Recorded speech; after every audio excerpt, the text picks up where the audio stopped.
আসসালামু আলাইকুম প্রিয় দর্শক, আশা করছি আপনারা সকলে অনেক ভালো আছেন। কাছে দূরে দেশ বা দেশের বাইরে যে যেখান থেকে ভিডিও দেখছেন, আপনাদের সকলকে আমন্ত্রণ জানাচ্ছি আমার নতুন আরেকটি রেসিপি দেখার জন্য। আমার আজকের রেসিপি গরু মাংস ভুনা। মাংস রান্না করছেন কিন্তু সঠিক টেস্ট পাচ্ছেন না, তাই তো আপনাদের জন্য আজ এমন একটা ট্রিক্স শেয়ার করব যেটা ফলো করে আপনারা যদি মাংস রান্না করেন তাহলে মাংসর রান্না 100 গুণ স্বাদ বেড়ে যাবে। মাংসতে এমন কিছু দিন যেটা দিয়ে মাংসর স্বাদ বেড়ে যাবে দ্বিগুণ। আর আমি যেটা দিয়েছি মাংসতে সেটা কিন্তু সবার ঘরে আছে। আপনারা চাইলে কিন্তু আমার মতো করে গরু মাংস রান্না করে নিতে পারেন। আসছে ঈদে এইভাবে গরু মাংস রান্না করে যদি কাউকে খাওয়ান, সে কিন্তু আপনার প্রশংসা করতে বাধ্য হবে। আজকে মাংস ভুনা খুব সহজভাবে আপনাদের সঙ্গে শেয়ার করেছি, আর মাংসর স্বাদ কিভাবে বেশি হবে সেটাও আপনাদের সঙ্গে শেয়ার করেছি। তো সামনে তো ঈদ আসছে, আপনারা আমার রেসিপি ফলো করে এভাবে মাংস রান্না করবেন, দেখবেন আপনাদের কাছে অনেক বেশি ভালো লাগবে। যদি রেসিপি আপনাদের কাছে একটু ভালো লাগে তাহলে ভিডিওতে অবশ্যই একটা লাইক দিয়ে দিবেন, আর আমার চ্যানেলটি সাবস্ক্রাইব করে চ্যানেলের সঙ্গে থাকবেন। আর যদি ভিডিওটি আর একটু বেশি ভালো লাগে তাহলে অবশ্যই ফ্রেন্ডস এবং ফ্যামিলি মেম্বারের সঙ্গে ভিডিওটি শেয়ার করে দিতে পারেন। তো ফ্রেন্ডস, চলুন কথা আর বাড়াবো না, মূল রেসিপিতে চলে যাই। তো এই গরু মাংস রান্না করার জন্য আমি একটা পাতিলের মধ্যে 2 কেজি গরু মাংস নিয়েছি। মাংসগুলো আমি রেগুলার কাট করে নিয়েছি, হাড় চর্বি সহ। মাংসগুলো প্রথমে ভালোভাবে ধুয়ে পানি ঝরিয়ে নিয়েছি।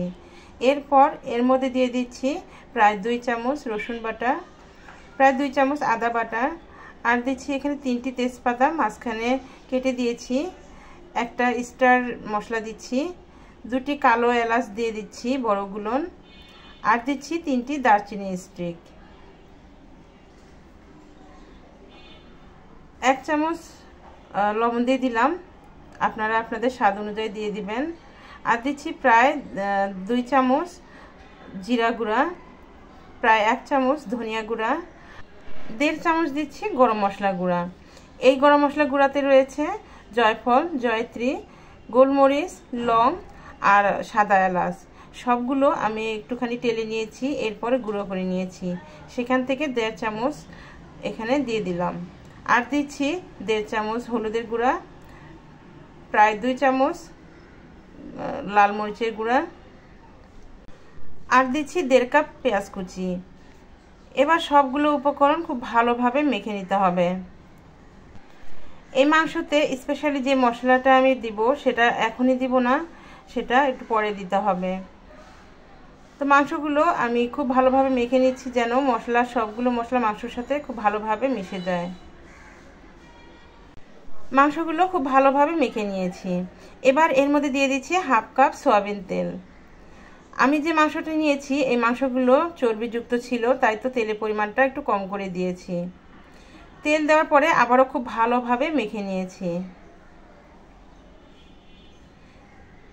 এবার সামান্য পরিমাণে পানি দিয়ে দিচ্ছি, হাত ধুয়ে যেটুকু পানি দেওয়ার প্রয়োজন ওইটুকু পানি দিয়ে দিচ্ছি। বেশি পানি কিন্তু এখানে দিব না, সামান্য জাস্ট অল্প একটু পানি দিয়ে মাংসগুলো আবারও ভালোভাবে মিশিয়ে নেব। এবার ঢাকনা দিয়ে ঢেকে পাতিল চুলায় বসিয়ে দিব, আর চুলা হাই হিটে রেখে আমি এই মাংসটা 2 মিনিট জাল দিয়ে নেব। তো চুলা হাই হিটে রেখে 2 মিনিট রান্না করার পর ঢাকনা তুলে মাংসগুলো আবারও নাড়া দিতে হবে। তো মাংসগুলো ভালোভাবে নাড়াচাড়া করে আমি ঢাকনা দিয়ে ঢেকে দিব, আর চুলা লো মিডিয়ামের মাঝে রেখে আমি 15 থেকে 20 মিনিট এই মাংস রান্না করে নেব।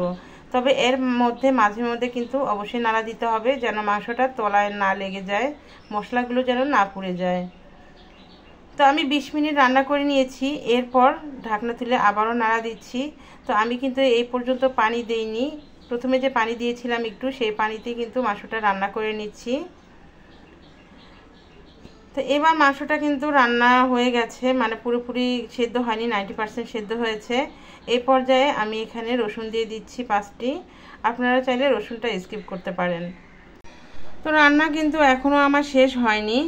স্পেশালি আমি এই মাংসতে কি জিনিসটা দিব সেটা জানতে হলে ভিডিও শেষ পর্যন্ত থাকতে হবে। তো প্লিজ ভিডিও শেষ পর্যন্ত থাকবেন, কেটে চলে যাবেন না।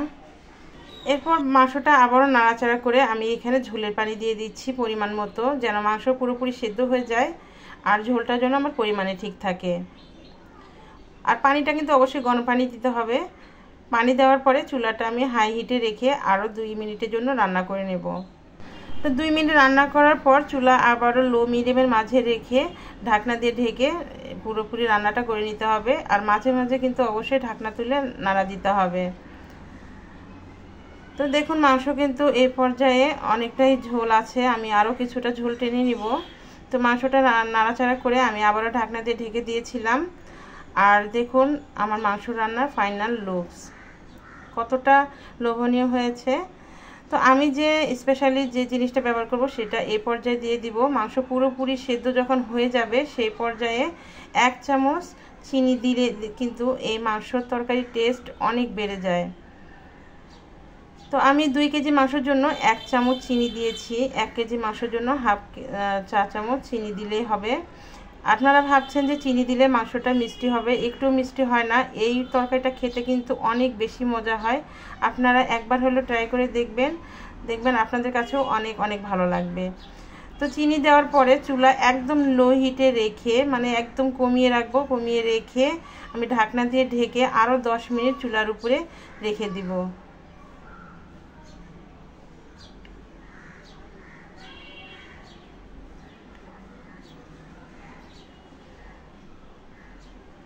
তো এই তো ফিরে এলাম 10 মিনিট পর। আর দেখুন মাশাআল্লাহ কতটা লোভনীয় হয়েছে মাশাআল্লাহ।